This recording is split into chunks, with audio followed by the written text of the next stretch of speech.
I stood there in the middle of a world I had never truly belonged to. My name is Daniel Hayes, 30 years old, a regular warehouse worker from Georgia, and today was supposed to be my wedding day. This five-star hotel was so dazzling it left me breathless. Crystal chandeliers sparkling like thousands of fallen stars hanging from the ceiling, casting light over 480 guests. Business tycoons, politicians, and the elite of high society. They laughed and chatted loudly, clinking champagne glasses, talking about stocks, yachts, and vacations in Europe. I was wearing a custom-tailored tuxedo, forcing a smile onto my face, but inside I was a bundle of nerves. This was my wedding to Olivia Grant, daughter of one of the wealthiest families around, and I knew full well that I was just an ordinary guy who had somehow slipped into their world. My heart pounded as I scanned the crowd, searching for a familiar face among this sea of strangers. And then I saw him. My father, Samuel Hayes, 63 years old, walking in through a side door. He was wearing the same old suit I remembered him buying more than 14 years ago. His worn leather shoes cracked and scuffed his thin frame, slightly stooped as if trying to make himself smaller. Father lived simply keeping his fortune in foreign accounts and a trust fund so I could grow up normally. He stood quietly in a far corner near the emergency exit like he was afraid of disturbing anyone. His face was weathered from years of hard labor, but his eyes shone with a mixture of pride and anxiety. My dad had raised me single-handedly after Mom passed away. He worked himself to the bone on our little farm in rural Georgia so I could get a decent education. He never complained once. But today, in the middle of all this luxury, he looked heartbreakingly out of place. My throat tightened dry and aching. A wave of love and pain washed over me. I wanted to run to him right then and pull him into a proper seat in the family section. "Dad, why are you standing there all alone?" I thought, my heart twisting. He had sacrificed so much for me. He deserved respect. But before I could move, people started noticing.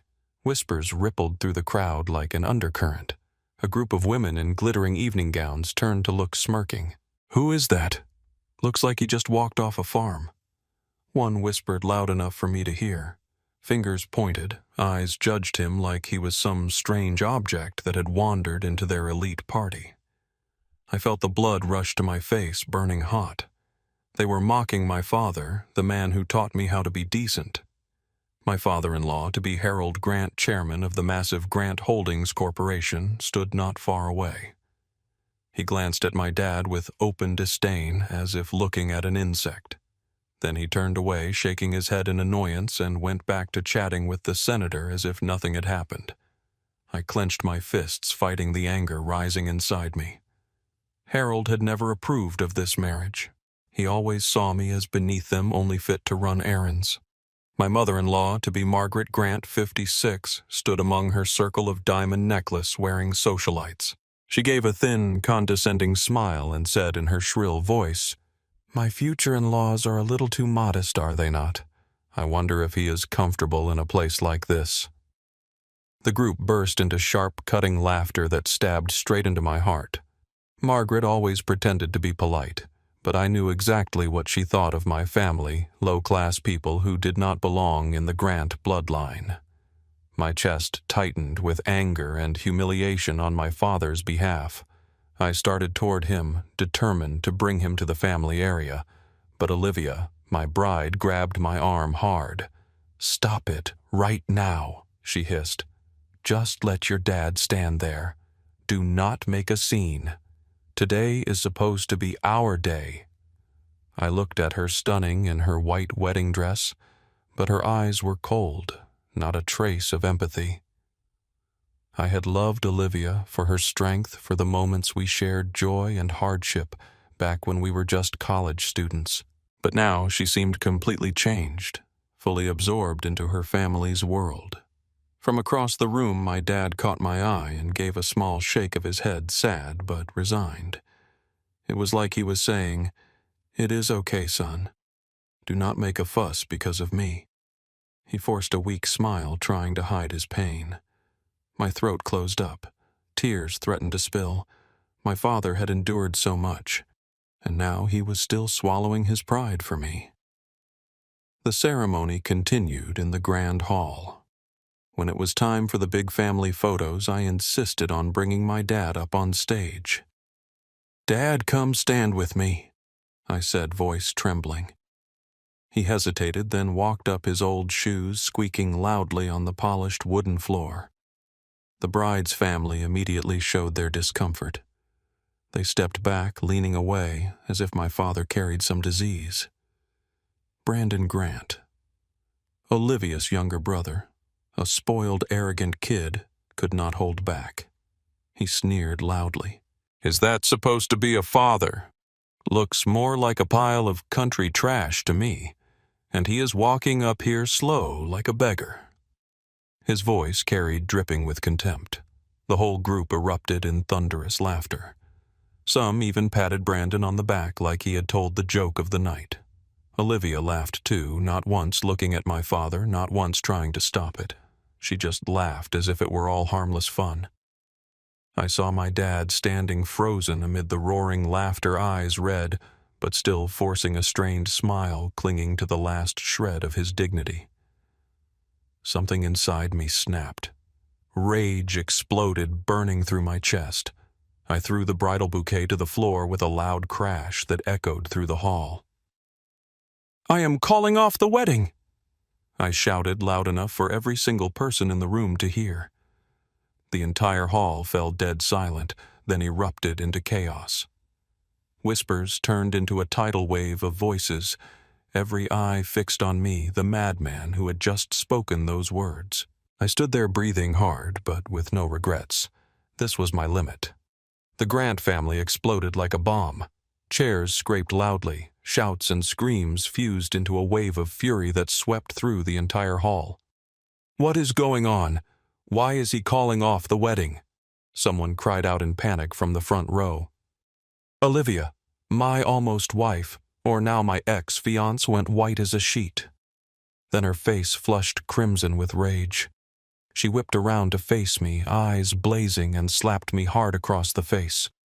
The crack echoed through the room, a burning sting that left my cheek numb. "Are you insane, Daniel?" she shrieked in front of hundreds of people, voice shrill as if I had committed the ultimate crime. "You dare cancel our wedding in front of everyone? Who do you think you are?" Tears streamed down her face, but they were not tears of heartbreak. They were tears of humiliation, of her perfect plan collapsing. I did not answer. I just looked straight into her eyes. Olivia had once been my love, but now she looked like a stranger, fully part of a world I had never truly belonged to. Harold turned on me, face purple with shame and fury. He roared, voice booming like thunder.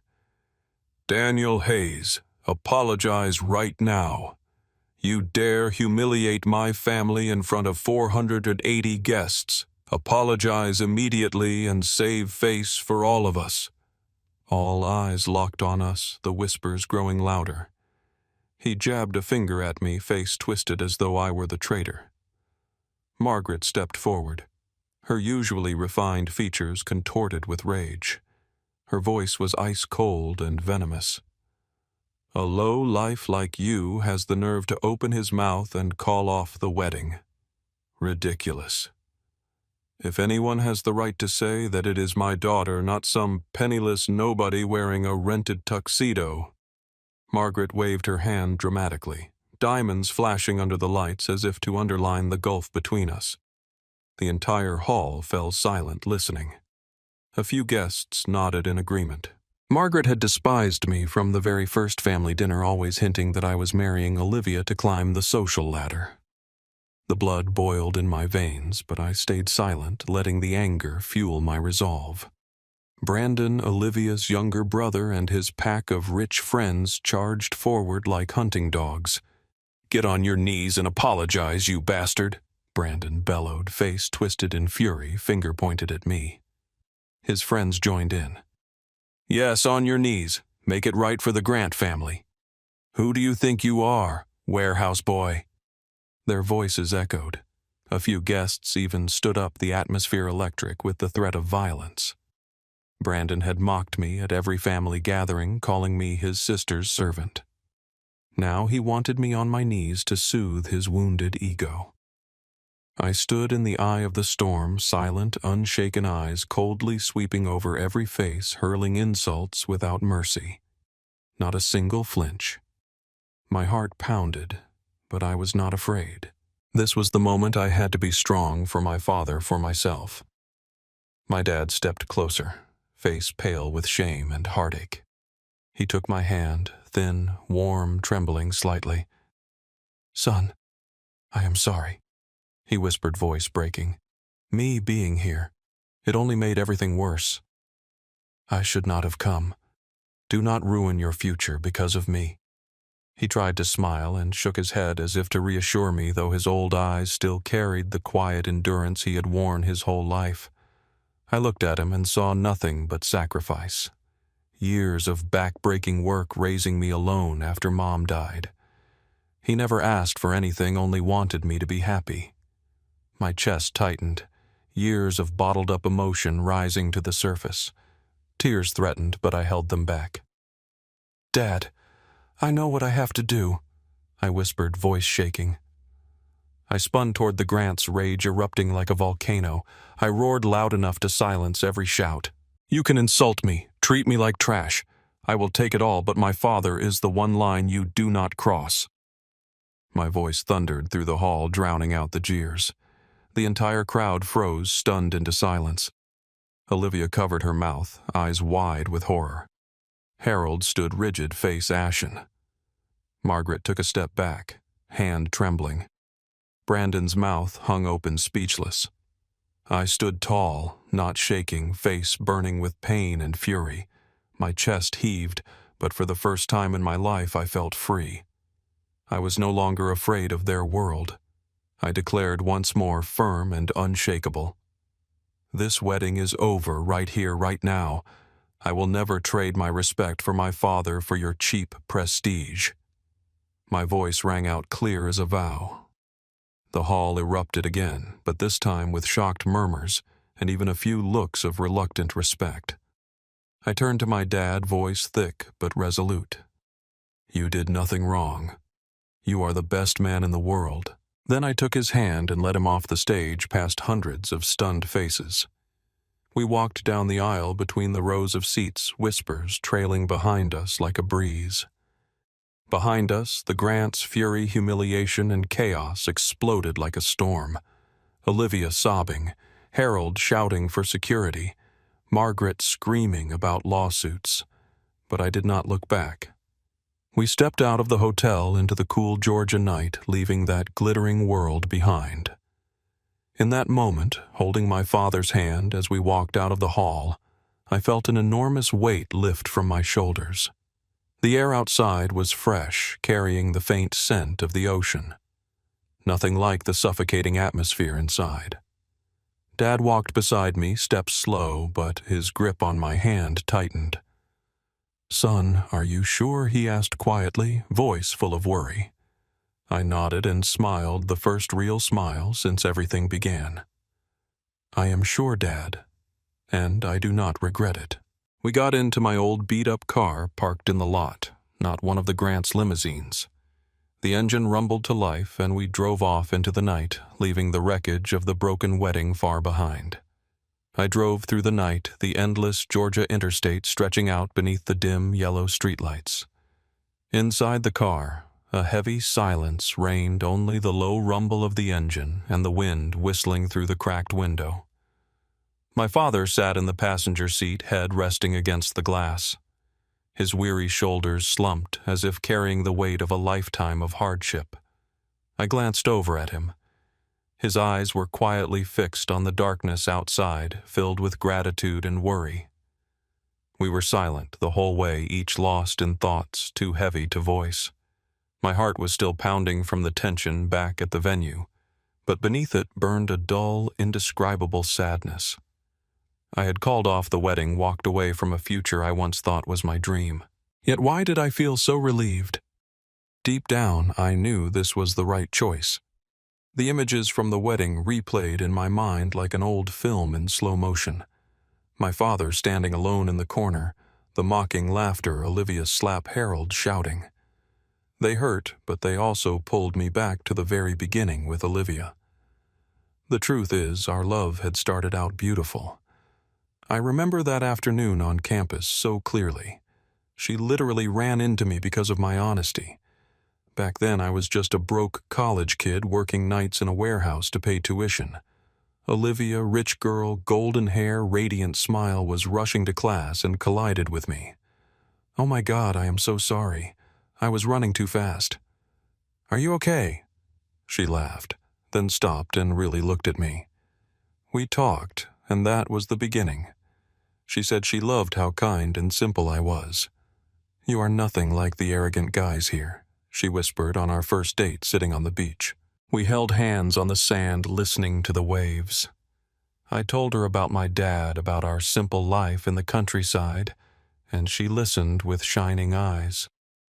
"When I am with you, I feel like I can be myself," she said, and I believed her. Our love grew, from late-night texts to weekend getaways, but the moment I stepped into her world, everything changed. The Grants never accepted me. From the start, they opposed our relationship, claiming I was beneath them, not worthy of their name. Olivia was the princess of Grant Holdings Corporation. I was just a warehouse worker from rural Georgia.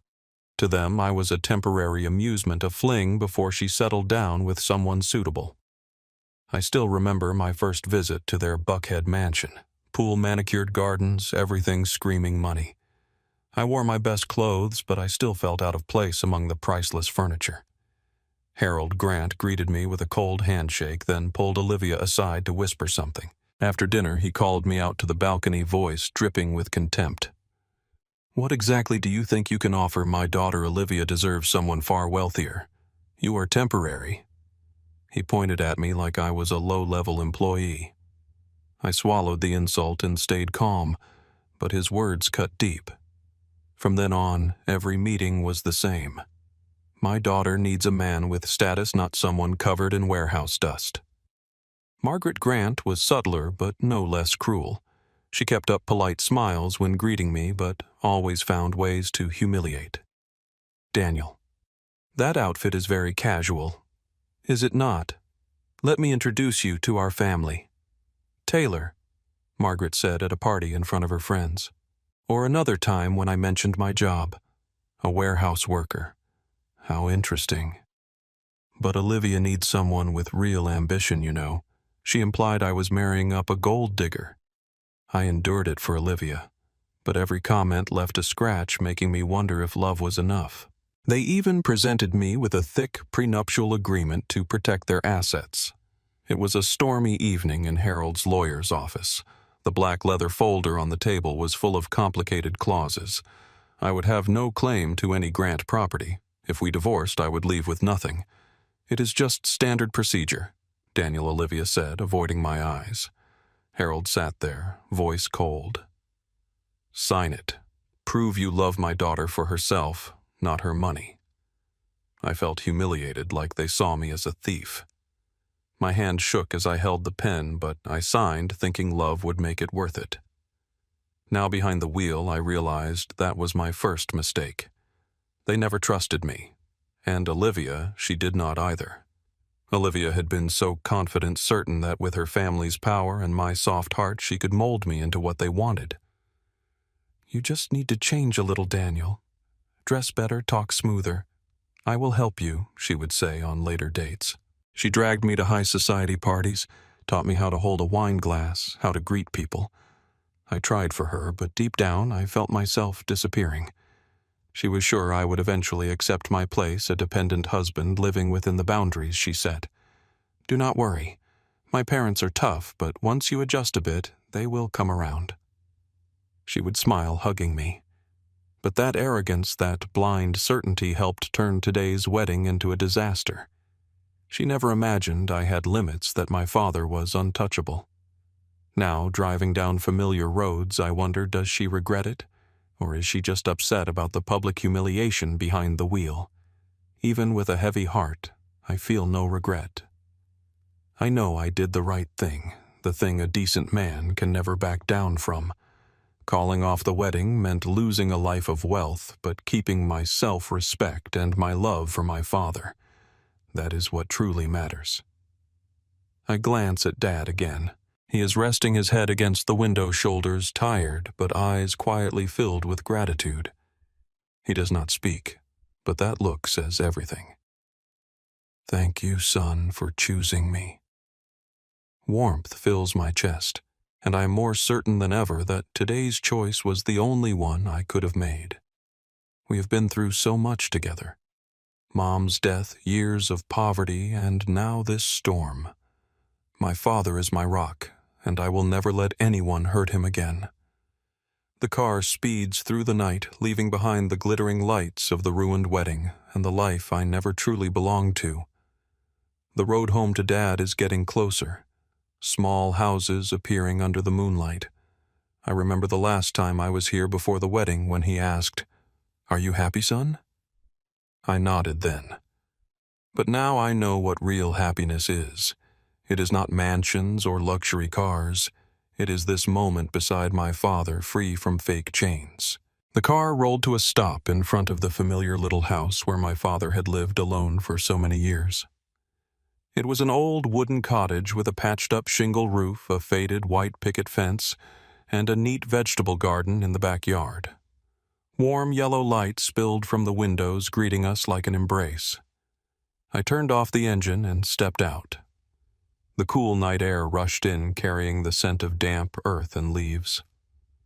Dad walked beside me, his steps slower than usual, as if the storm from the wedding still clung to him. We entered without a word. The door creaked in the silence. Inside, everything was exactly as it had always been. The polished wooden floor from years of careful sweeping, the worn sofa with scratches from my childhood, and the fireplace in the corner glowing red, the crackling logs whispering comfort. We sat down in front of the fire. Its warmth spread over our tired bodies, but it could not quite chase away the heaviness that lingered from the chaos of the wedding. My heart was still racing, the mocking laughter Olivia slapped Harold shouting. They all spun in my head.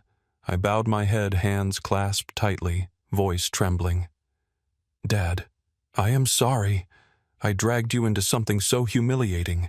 I never should have let you come. Never should have let them insult you in front of everyone. Tears threatened, but I held them back. Then I looked up at him, voice steadier. But I do not regret it, not for a single second. I would rather lose everything than let them touch you. Dad looked at me, his old eyes gleaming in the flickering firelight. He placed his thin but strong hand, the hand of a lifetime of hard work, on my shoulder. His voice was low and warm, filled with a pride he rarely put into words. Son, I understand why you did it, and I am so proud of you. In the middle of all those high society people, you stood up for me for what is right. Not everyone would give up their future to protect a poor old man like me. But you did. You proved you are a real man. He squeezed my shoulder harder, a gentle smile spreading across his face. But behind that kindness, I saw something else in his eyes.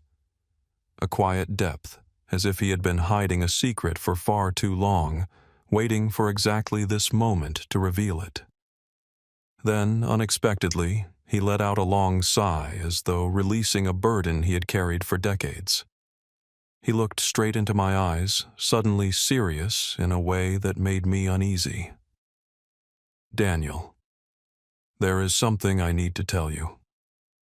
I am not the poor, simple farmer everyone thinks I am and that you have always believed I was. I am actually a billionaire.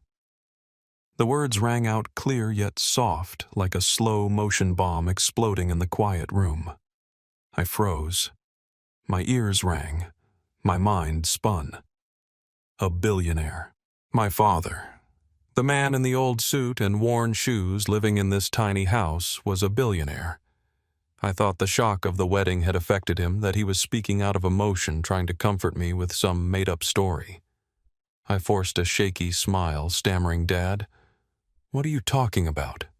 You are tired, are you not? Today was too much. Please rest.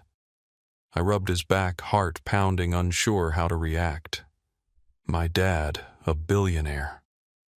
It was the most ridiculous thing I had ever heard, even worse than the Grants insults. But Dad just smiled kindly, completely unfazed. He stood up and walked into his bedroom, the small private room I was rarely allowed to enter. I heard drawers opening, papers rustling. Then he came back carrying a thick stack of documents and placed it right in front of me on the old wooden table. It was a heavy black leather folder filled with glossy papers and bright red official seals. "I want you to see this," he said softly, sitting beside me watching my reaction. Still skeptical, heart hammering, I picked it up with trembling hands and opened the first page. It was a share certificate from a major tech company worth millions of dollars. I turned the page. My eyes widened. International investment reports, bank statements with 9-figure balances, property deeds, beachfront mansions, luxury apartments in Denver, even a small private island in Bermuda. Every document bore my father's name, Samuel Hayes, stamped clearly by legal authorities. My hands shook harder with every page. I was speechless, stunned. The simple father who taught me to save every penny, who showed up to my wedding in worn-out shoes, was behind a fortune this massive.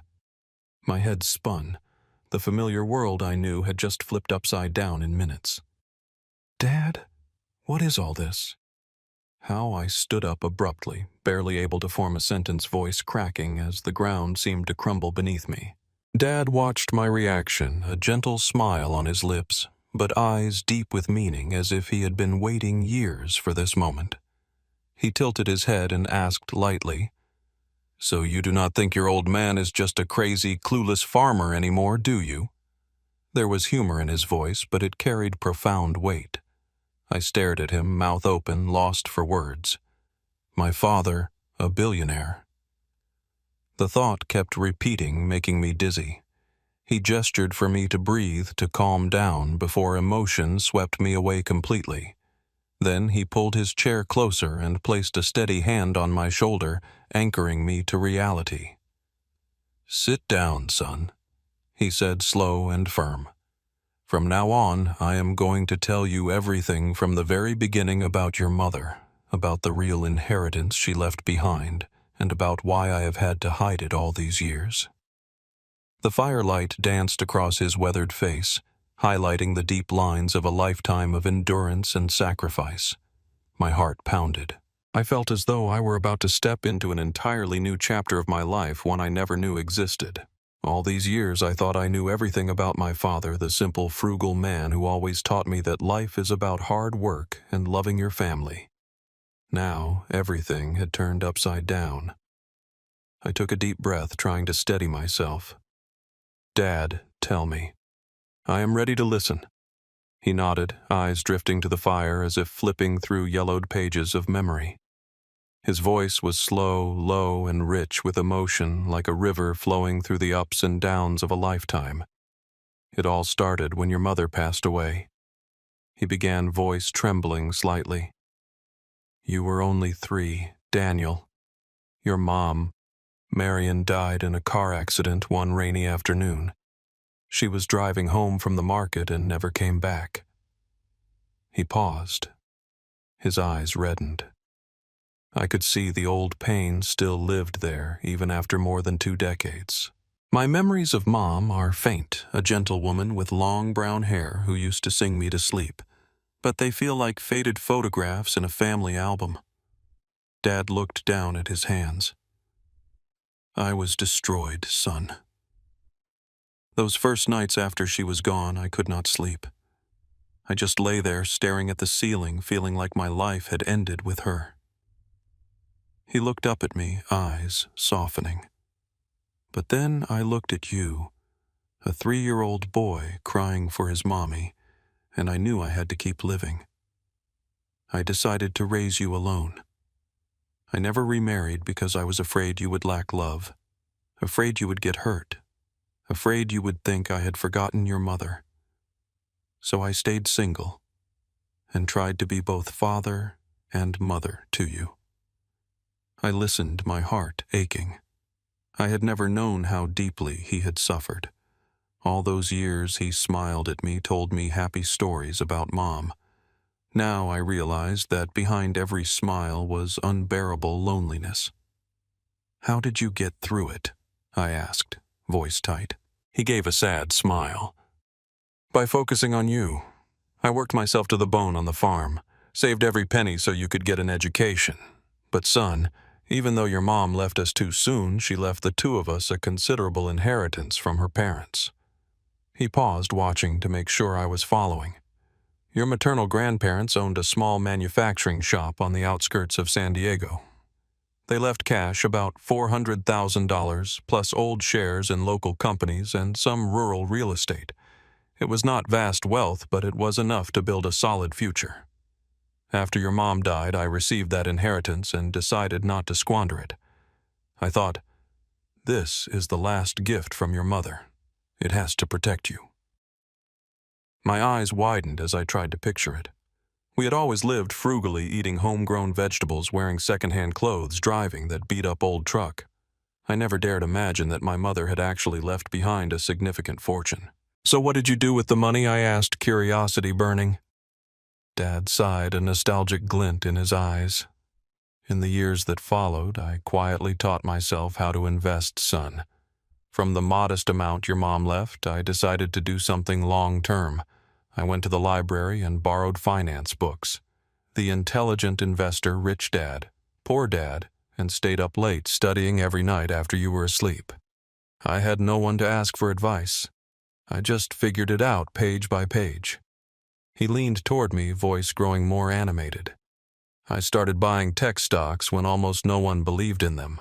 Apple when they were still struggling, Microsoft in its early days.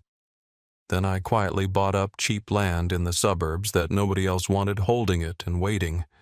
I even put money into small startup funds, young tech companies I believed would explode in the future. It was all a gamble, but I had faith." He told the story in detail, eyes shining as if reliving those days. I pictured him at the old desk lamp, notebooks filled with scribbles, and his ancient computer. Sometimes I made huge gains. He smiled. Like when tech stocks boomed in the 2000s. My account skyrocketed in just months from hundreds of thousands to millions. I remember waking up one morning, checking the balance, and nearly falling over. I thought I did it. But life is not always smooth. There were times I lost heavily, almost half of everything I had built. Like during the dot-com crash, I poured money into new internet companies thinking they would change the world. Then the bubble burst and stocks crashed. I lost hundreds of thousands, left with barely enough to start over. Those nights I sat alone, wondering if I had been too reckless. I listened on the edge of my seat like it was a movie. "How did you feel then?" I whispered, hands clenched. Dad shook his head with a sad smile. "It hurts, son. I thought of you, of our future, and I was terrified of losing everything." He paused, then continued, voice slow but resolute. "But those failures made me more careful. I studied finance even deeper. Reading the Wall Street Journal every day, following economic news, even quietly joining online forums to learn from others. I stayed up all night researching markets, analyzing charts, learning about risk and protecting capital. Finally, after decades of patience and steady steps, my wealth grew exponentially from millions to tens of millions, then hundreds of millions, and now my total net worth exceeds $1.2 billion. I sat frozen, trying to process it. Dad, the man in old shirts driving a rusty truck, was a billionaire. "Why did you hide this from me?" "Dad?" I asked, voice shaking. He looked at me for a long moment, then spoke slowly, voice deep and heavy with meaning. "I hid it because I wanted you to grow up normal, Daniel. I deliberately lived like a poor man. Old clothes, old car, no showing off so money would not corrupt you.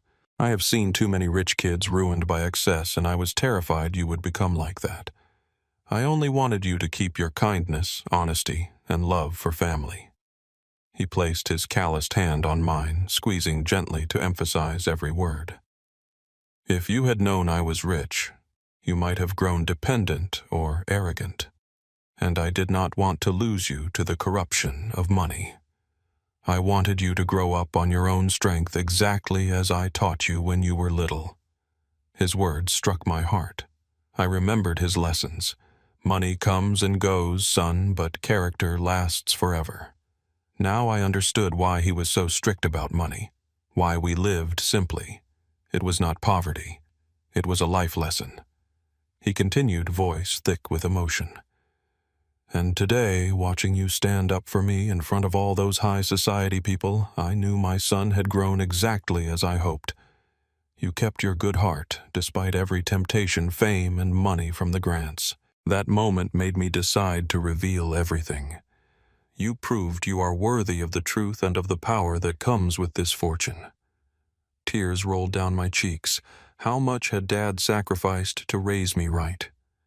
He handed me a small key, the key to the safe containing the original documents, and said, "I am giving you full control of this fortune. Use it, son. Use it to reclaim our dignity, our justice, and everything we were robbed of on that humiliating wedding day. I trust you to do it." I hugged him, too, moved to speak. That night, my world changed forever. I was no longer just Daniel the warehouse worker. I was the heir to a hidden empire with a mission to make those who humiliated us pay. The next morning, I woke up with a strange sensation. My body was still that of the old Daniel Hayes, but inside was a new man filled with determination and power. My father's little house was no longer just a humble refuge. It had become the secret headquarters for our plan. We sat around the old wooden kitchen table, steam rising from cups of strong black coffee, and began mapping everything out. Dad, with decades of investment experience, guided me step by step. "We cannot show our hand yet," he said, voice calm but razor sharp. "We have to stay quiet, son. Set up an anonymous investment fund. No trace of our identities." I nodded, heart racing with excitement. We immediately created the fund, named Hayes Capital LLC, but registered it through shell companies in Delaware, where the law protects owner anonymity. We purchased small lots gradually through multiple brokers over 612 months to avoid drawing attention. Dad showed me how to move money from his hidden accounts, and within days the fund had tens of millions of dollars ready to deploy. We began quietly buying up Grant Holdings Corporation shares from disgruntled minority shareholders. I still remember those first calls. Through intermediaries, we contacted individual investors on the exchange, purchasing small lots to avoid attention. "Buy slowly, son. No rushing." Dad reminded me, eyes gleaming with seasoned wisdom.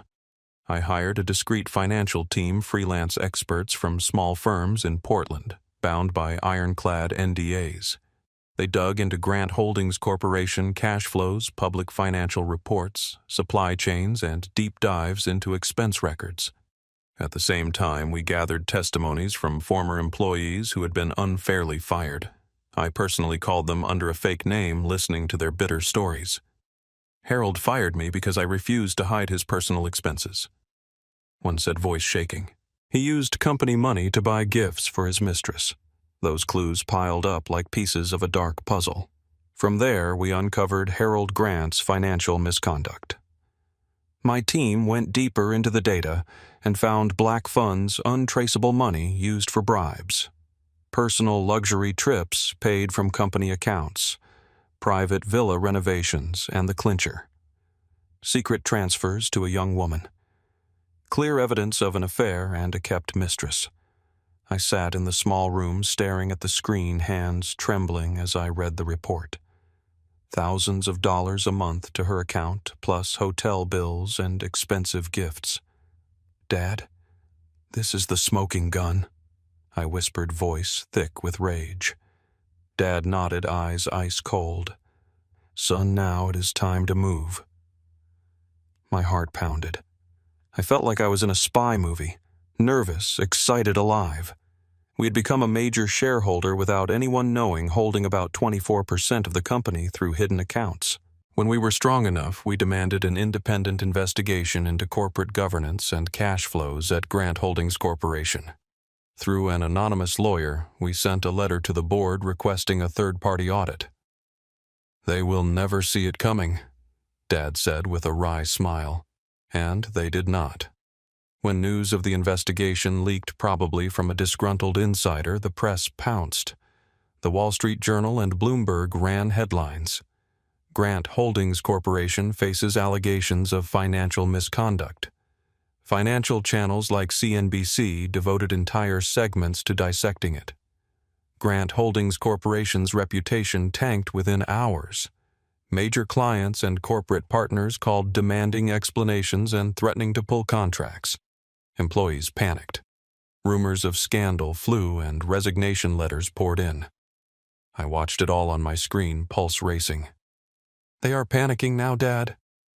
The Grant family reacted exactly as we predicted, furiously. Harold raged at an emergency press conference, face purple, slamming the table.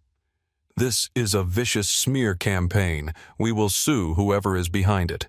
He hired lawyers and private investigators to hunt down the mastermind.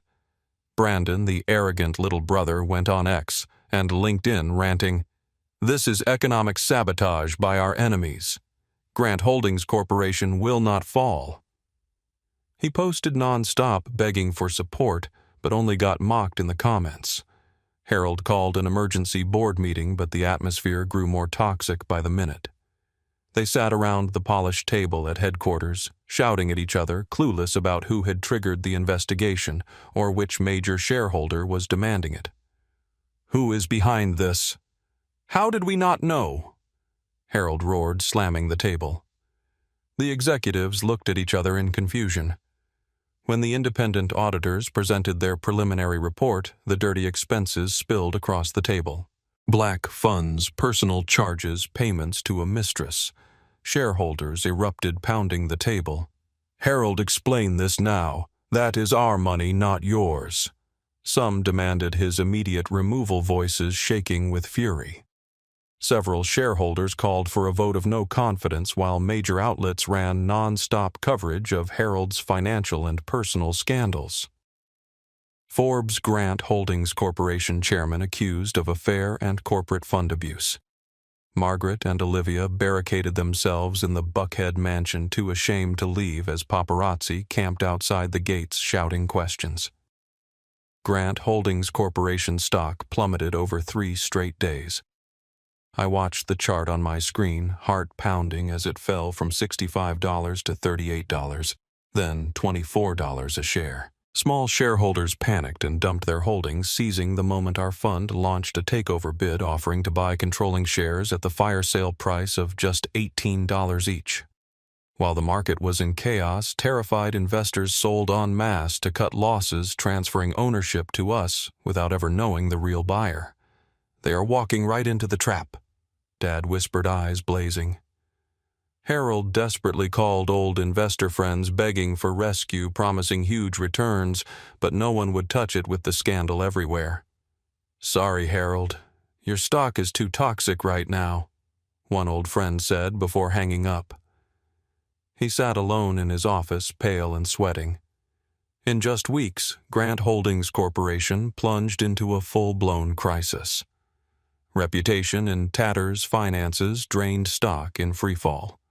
Control was quietly slipping into the hands of the mysterious shareholder they still had not identified.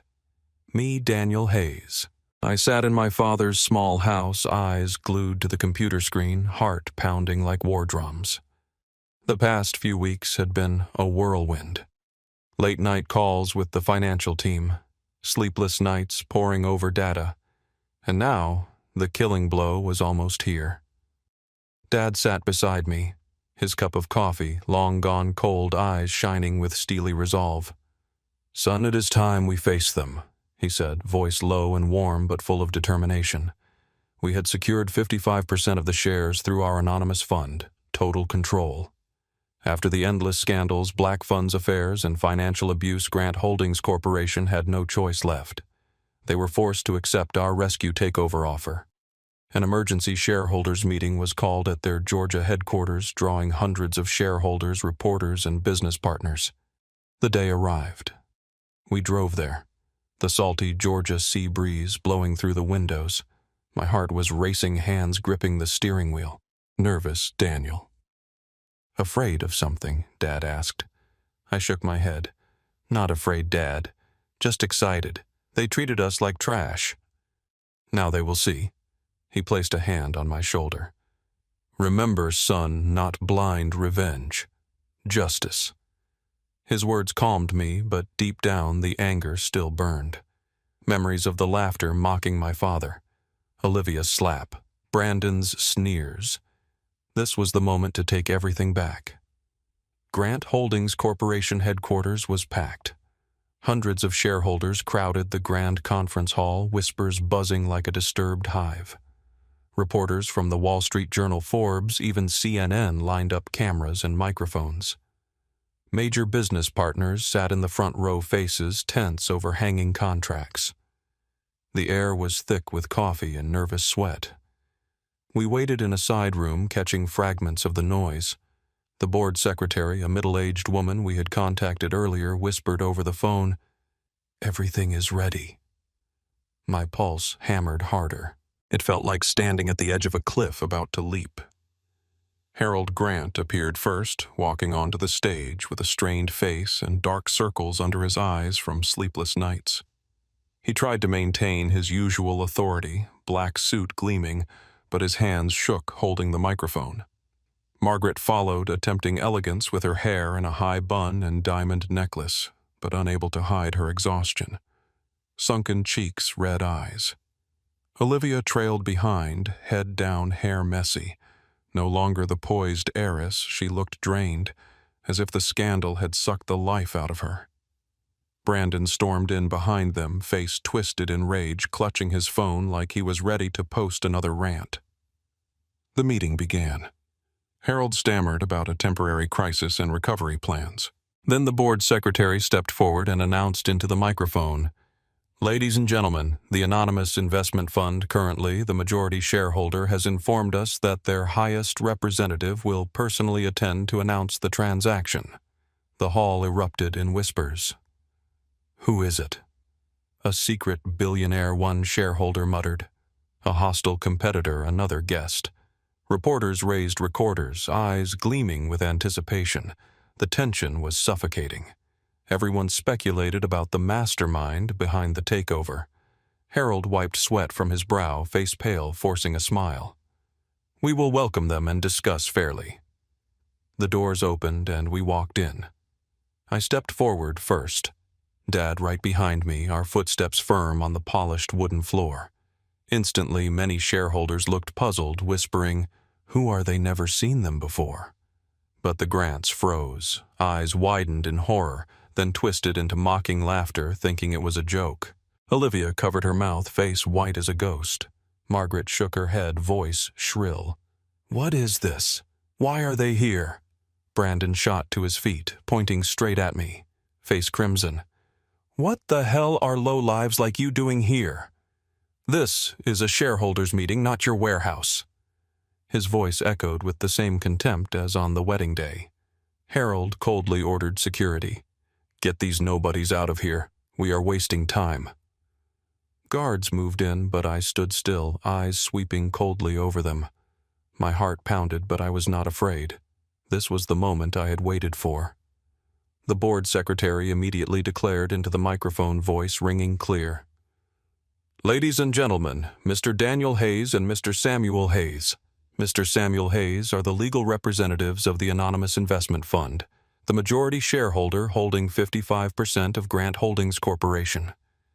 The entire room went dead silent, as if doused with ice water. A few seconds of stunned stillness, then an explosion of gasps and murmurs.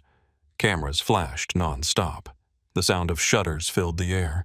Shareholders who had sold to our fund went pale mouths agape, realizing the people they had mocked at the wedding were now their new owners. "That is the father and son from the wedding," someone whispered. "My God, they have taken over." I stood there staring straight into Harold's eyes, a wave of satisfaction surging through me. Harold turned ashen, losing control and shouting in denial. "Impossible. This is a conspiracy, a fraud. I will sue you both." His voice cracked, face contorted. Margaret staggered as if about to faint, clutching a chair, eyes glazed with shock. Olivia covered her mouth, tears streaming, unable to believe it. "Daniel, how could you? You were behind all of this." Brandon charged at me, fists raised, roaring. "You betrayed our family. You dared humiliate us in front of the world, you bastard." Security grabbed him and dragged him back, turning the hall into chaos, shouting chairs, scraping reporters, shoving for photos. I calmly stepped onto the stage, voice firm. "Our fund has completed the acquisition of the majority stake. As of today, operational control passes to me." I presented the facts briefly, how we had saved the company from collapse, our recovery plan. Many shareholders stood and applauded, nodding in approval. One even shouted in support. Reporters filmed non-stop, capturing this historic moment. Harold made one last desperate stand, face purple, finger jabbing at me. "You manipulated everything. You destroyed my company. This is a crime." But I only smiled coldly and laid out the evidence. Black Fund's payments to his mistress, irrefutable proof. "This is what you did, Harold. I did not destroy anything. You dug your own grave." The hall erupted in outrage. "Strip him of power. He cannot lead another second." The meeting ended in pandemonium. The Grants were stripped of all authority. Harold dragged off the stage amid jeers, Margaret sobbing, Olivia collapsing into a chair, Brandon restrained by security. I was officially elected interim chairman to thunderous applause. Daniel and Samuel Hayes walked out of the hall under a storm of camera flashes, now the undisputed new owners of the empire that once humiliated them. In that moment, with flashes lighting up my face, I felt every burden lift from my shoulders. Dad took my hand, smiling with pride. But the journey was not over. This was only the beginning of their complete downfall. I stepped out of the Grant Holdings Corporation headquarters building, the blazing Georgia sun hitting my face. But inside me raged a storm of emotions. My father walked beside me, his hand gripping my shoulder tightly as if to keep me steady amid the thronging crowd. Reporters swarmed like bees, thrusting microphones forward, questions coming in a torrent. "Mr. Hayes, any comment on this takeover? Was this personal revenge?" Camera flashes exploded non-stop, blinding me, but I stayed calm and gave a faint smile. Today marks a new beginning for Grant Holdings Corporation. We will operate with transparency and fairness. Dad said nothing, only nodding at the press, his eyes deep as the ocean. We got into the car, the engine roared to life, and we sped away through the chaos. My heart was still pounding, not from fear, but from the sheer satisfaction of it all. That moment when I saw Harold being dragged away, his face twisted in shock and fury. I felt the boulder that had weighed on me for months finally roll off my chest. But I knew this was not the end. The media storm was only just beginning. Within hours of the shareholders' meeting, the press detonated like a bomb. Headlines spread across the internet. Grant Empire seized by mystery, shareholder Wall Street Journal. Ethical scandals topple a power dynasty. Forbes' countless articles on CNN, Bloomberg, and more. They dissected every detail. Harold's black funds the affair, and my sudden appearance. The warehouse worker once humiliated at his own wedding is now the new boss. Social media exploded. #GrantFall trended overnight. I sat at Dad's computer scrolling through the articles, a bittersweet ache in my chest. Overnight, the Grant name had fallen from the heights of high society into public ridicule. I remembered the wedding day, how they laughed at my father like he was a beggar, and now they were tasting that same humiliation. "See, son," Dad whispered beside me. "Justice always comes even if it is late." Harold was immediately placed under investigation. Regulatory bodies, the SEC, the FBI jumped in, armed with the evidence we had supplied. The press exposed every dirty expense. Private jets paid for with company money, lavish bribes disguised as gifts, and especially the payments to his young mistress, barely older than Olivia. Leaked photos of their secret meetings surfaced along with monthly bank transfers in the tens of thousands. Harold Grant, from tycoon to fraud, screamed the Denver Post headline. He lost all credibility with the public and his partners. Former investors turned away. Business deals were canceled en masse. Margaret faced a vicious backlash from the elite socialite circle. Former friends who once fawned over her now tore her apart online. Letting a scandal like this happen in your own house. I brought in fresh ethical, financial, and audit experts from reputable firms. They entered with new energy, and hope began to creep in. I ordered a full top-to-bottom audit, every contract, every dollar. Late nights in the office, under bright lights, my team and I sat around the table. "This project is bleeding money. Cut it," I said firmly, staring at the reports. I eliminated Harold's wasteful vanity projects and preserved the solid foundations, tech, and real estate divisions with real potential. My heart raced with every new discovery of wrongdoing, but also with excitement at the possibilities. This company can rise again, I thought, voice steady. I publicly released the full audit results to all shareholders, a move that shocked the market. Instead of hiding like Harold, I held a press conference and stood at the microphone. "We are committed to transparency. Here is the complete report. No cover-ups. The stock stabilized. Investors called to congratulate us. The market began trusting the company again under new leadership, and I felt proud not for power, but for doing the right thing." Employees who had lived in fear under the old toxic culture started breathing easier in meetings. They told me, under Harold, we were afraid to speak the truth. Some even stepped up. "For the first time, we feel heard, Mr. Hayes." I held open forums, listened to their ideas, and the company culture shifted from fear to collaboration. My heart warmed seeing them smile. It felt like building a new family. The media tone changed too. A new dawn for Grant Holdings Corporation, Bloomberg rising from the ashes. CNBC Daniel Hayes became a business sensation. Constant interviews, profiles praising the warehouse worker turned CEO. I smiled to myself, remembering when they looked down on me. Meanwhile, the Grants were completely shunned by society. They barricaded themselves in their Buckhead mansion, doors locked, avoiding press and former friends out of shame and total loss of status. Rumors spread they were selling assets to pay debts. Harold faced prison. I did not gloat, just felt justice. I stood at the huge glass wall of the chairman's office, looking down at the Grant Holdings Corporation building where they once laughed at me, despised my father, and treated us like trash in front of their elite crowd. Just months ago, I was humiliated in that very lobby below, but now the entire empire was mine. I picked up the phone and called Dad. On the other end was his familiar, warm, deep voice. I said softly, still watching the Grant logo far below Dad, "We did it." There was a brief silence.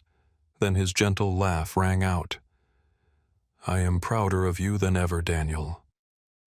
The chairman's office was vast, with a polished walnut desk and a panoramic view of the bustling city, now my domain. The late afternoon sun streamed through the windows, illuminating the stacks of papers on the desk. Financial reports, new contracts, and plans for the future. I leaned back in the plush leather chair, took a deep breath, and felt like I was living in a dream. Just months ago, I was a warehouse worker who had been despised. Now I was Daniel Hayes, chairman of a corporation on the rise. But I knew none of it had come easily. After surviving the initial crisis, those first chaotic weeks of plunging stock prices and panicked employees, I threw myself into rebuilding the company with relentless determination. There was no time to celebrate or rest. I dove into the work like a hurricane. First came renegotiating strategic contracts. I reached out to the partners who had abandoned Grant Holdings Corporation over Herald scandals, major Dallas tech firms, investment funds from Philadelphia. We are changing, I told them in video meetings, voice firm yet sincere. Transparency is our top priority. Give us a chance to prove it. They were hesitant at first, but with Dad's quiet, razor-sharp guidance, I won them over. He called every night analyzing the data. Son, this contract has a loophole in the payment clause. Renegotiate it. He never appeared in public, but his advice was my compass. Thanks to him, we signed a deal with a major tech startup bringing in tens of millions in fresh capital. I still remember the moment I signed that first contract, my hand trembling slightly on the pen, heart pounding with excitement. This is the turning point, I thought. And it was. The company began growing again. The first quarter's profit far exceeded market expectations, swinging from heavy losses to a 17% net profit. The stock started climbing from a low of $12 to $42 in just 3 months. The reputation that had been lost slowly returned. Clients called to congratulate us. Employees smiled when they saw me in the hallways. Business magazines ran nonstop stories about the Daniel Hayes phenomenon. The young man, once humiliated by his almost in-laws, now leading one of Georgia's fastest reviving corporations. I opened Forbes on my desk and saw the long feature with my photo in front of headquarters. From warehouse to chairman's office, the inspiring story of Daniel Hayes. They told my journey from the broken wedding to the shocking takeover. Every article felt like medicine, exciting yet humbling. Dad read them over the phone, voice warm. You have done well, son, but keep your feet on the ground. His words steadied me amid the whirlwind of fame. Once the foundation was solid, stable profits, loyal employees, I decided to hold a renaming ceremony, officially erasing the memory of Grant Holdings Corporation. It was a beautiful morning in the company's grand auditorium, packed with hundreds of shareholders and partners. The air buzzed with anticipation, whispers, the scent of fresh coffee mixed with expensive perfume. I stood on stage, microphone in hand, heart pounding like the day I called off the wedding. Today we close the past and open the future, I said, voice ringing through the hall. From now on, the corporation will be known as Hayes and Company Holdings, a symbol of transparency and sustainable growth. The applause was thunderous, endless. I looked down at the front row and saw Dad standing there quietly watching his son put the final period on the empire that once humiliated him. His eyes glistened with tears, but they shone with pride, the old eyes now sparkling like stars. He said nothing, only nodded slightly, but that nod carried a lifetime of sacrifice. I choked up, nearly tearing up on stage. Thank you, Dad, I whispered in my heart. The ceremony ended in cheers. After the renaming, Dad and I moved to a lakeside villa on the outskirts of Savannah, one of his anonymous properties, surrounded by shimmering water and lush forest. For the first time, we had true peace. Mornings we fished by the lake, the gentle lapping of water, the smell of damp earth. Dad taught me how to bait the hook. Patience, son. The fish will bite. Afternoons we reviewed financial reports in the spacious living room, sunlight filtering through the curtains. Evenings we sat by the fireplace talking about the future global expansion green tech investments. I set up an office for Dad, calling it the advisor's room. Big wooden desk, bookshelves full of investment books, and an old photo of Helen on the wall. This is my thank you to you, Dad, I said, voice thick with emotion as I showed him in. You raised me from nothing and taught me that even when the world turns its back, we stand tall on our own values. He hugged me, voice trembling. Son, I am the lucky one to have you. Those moments filled me with quiet, overwhelming happiness. Life was no longer a battle. It was the peace we had earned. One peaceful afternoon, as I stood on the balcony watching the lake glitter under golden sunlight, the villa gate suddenly creaked open. The sound pulled me from my thoughts. I turned and my heart clenched. Olivia stood there, face gaunt, hair uncombed, and messy eyes red from sleepless nights. She no longer looked like the heiress of old. No glamorous dresses, no sparkling jewelry. Just a broken woman in an old shirt and worn jeans, hands trembling on her bag. She walked slowly toward me, looking so defeated it caught me off guard. "Daniel, please let me see you one last time," she whispered, voice breaking as if expecting me to send her away. My heart raced, a flood of old emotions rising, not anger, but a mix of memories. Olivia, the woman I once loved deeply, now stood before me like a ghost from the past. I stepped out to the gate, not angry, not hurt, just calm, like facing a familiar stranger. The lake breeze carried the cool scent of water, but the air between us was heavy. Olivia broke down the moment our eyes met, tears streaming down her hollow cheeks. "Daniel, I have lost everything. Reputation, friends, status all gone after the scandal. My family is destroyed. Dad is facing prison. Mom will not leave the house. And I cannot sleep because that moment haunts me every night." She paused, breath shaking. "The moment I laughed at your father at our wedding, I do not know why I was so blind. Now when I think about it, I just want to disappear from shame. I am truly sorry. I cannot sleep from the guilt." Her voice cracked, eyes swollen. "I am sorry, Daniel. Not because I expect forgiveness or want you back. I know I have no right. I just needed to say it so I can breathe again. The guilt is eating me alive day after day." I looked at her for a long time, taking in every detail. Puffy eyes, ashen skin, trembling hands. My heart ached. I once dreamed of a life with her beach dates, kisses under the moon. But then I remembered the wedding. Her careless smile when Brandon mocked my dad. The way she held my arm to stop me from making a scene. The pain was still there, but no longer sharp. Just a healed scar. I took a deep breath and spoke gently. "Olivia, some things do not need revenge. They just need letting go. I have let go, and you should too. I wish you a new life, one you truly belong to." She collapsed, sobbing into her hands in front of the lakeside gate, cries echoing in the evening breeze. I turned and walked back inside the villa without looking back, heart heavy yet light. That was our final encounter, a closing of the old chapter. Dad stood inside behind the large glass doors overlooking the lake. He had watched the entire conversation but said nothing. No interference, no judgment. When I stepped in, he walked over and simply placed a warm hand on my shoulder.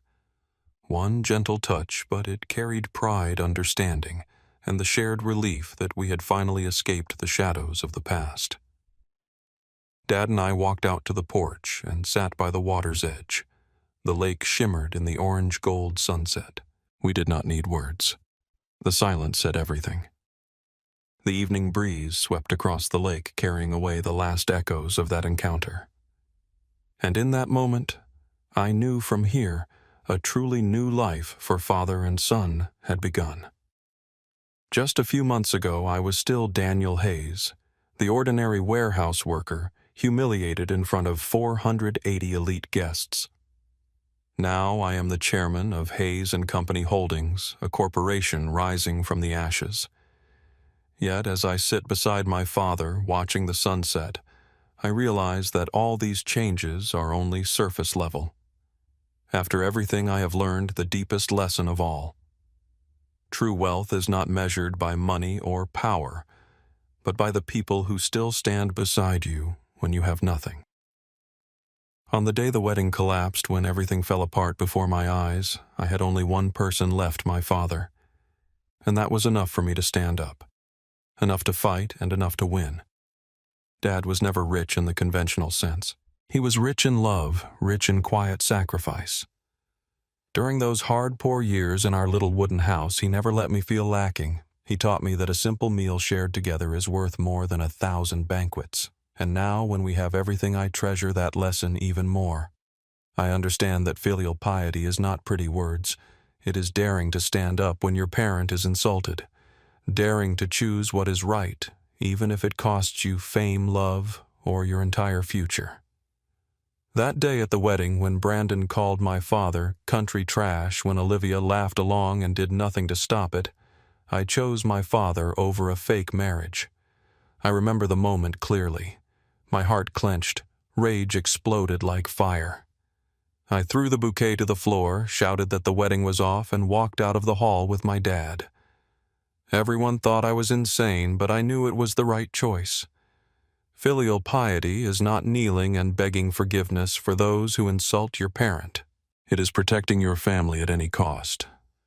Dad sacrificed his whole life for me, raising me alone after Mom died, working himself to the bone so I could study, teaching me to be a decent person. He never asked for anything, only wanted me to be happy. And in that moment, I repaid him by choosing him over the cheap prestige of the Grants. Now, sitting by the lake, I think back to those long nights after the wedding, driving home with Dad in heavy silence, yet filled with resolve. I do not regret it. I told him, and he just nodded, eyes shining with gratitude. That lesson is carved into my heart. Filial piety is action, not empty words. It demands courage, and sometimes everything must be sacrificed. But the reward is peace. Like this moment beside Dad with no regrets. The greatest lesson I learned is this. Choose someone who respects your parents, because a person who does not respect your family will sooner or later stop respecting you. Olivia never truly respected my father. She saw him as an obstacle in her high society world. She held my arm and told me not to make a scene when he was insulted because she feared embarrassment. That was not love. It was selfishness. If she could not respect where I came from, she would eventually have despised who I am. I remember the Grant family dinners, Margaret hinting that my father was rustic, Harold reminding Olivia she deserved better. Olivia never defended him. She just smiled awkwardly or changed the subject. I do not hate Olivia. I only feel sorry for someone who lost herself in her family's arrogance. There is no hatred left in me, only the understanding that forgiveness is also a form of victory. Olivia used to be the cheerful, strong girl I loved. But under her family's pressure, she became a version of them. Arrogant, calculating, looking down on others. When she cried at the villa gate, I was not angry. I only felt pity that she had lost herself. She could have been different if she had stood up that day. But she did not. And now she faces the consequences. I did not seek revenge by hurting her more. I let go and wished her a new life. That is mercy, and it makes me stronger. Hatred only chains us to the past. Forgiveness frees us to live. Dad taught me that. Son, forgiveness is not weakness. It is strength. And he was right. After that meeting, I felt lighter, as if the final burden had fallen away.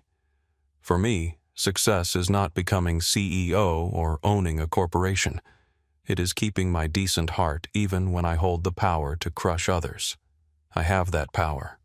I could have sued the Grants, further exposed more scandals, but I chose not to. I chose to build, save the company, protect jobs, be transparent with shareholders. Success is looking in the mirror and still seeing the kind Daniel uncorrupted by power. Dad reminds me son power is a double-edged sword, and I keep that blade sharp for good. I understand that the greatest revenge is not making others suffer. It is building a life so happy that they have to lower their eyes whenever your name is mentioned. I do not need to see the Grants in pain to feel satisfied. I only need to live well beside my father, running a successful company, and let them hear the name Hayes and Company Holdings and regret. That is the most refined revenge. The months with Dad in the lakeside villa on the outskirts of Savannah have shown me that the most precious thing I gained was not the corporation or the wealth. It was the quiet moments we share at dinner. Simple meals of homegrown vegetables and lake-caught fish filled with laughter. Simple, but far better than any fancy banquet, Dad says, and I laugh out loud. Finally, my advice to anyone: do not fear losing what was never yours. The thing to fear most is losing your self-respect while clinging to what you do not deserve. I stand on the porch, watching the sunset reflected on the lake, feeling every loss, every battle, every scar. And I know my journey did not end with revenge. It began with a new life, free and no longer shadowed by anyone else's darkness.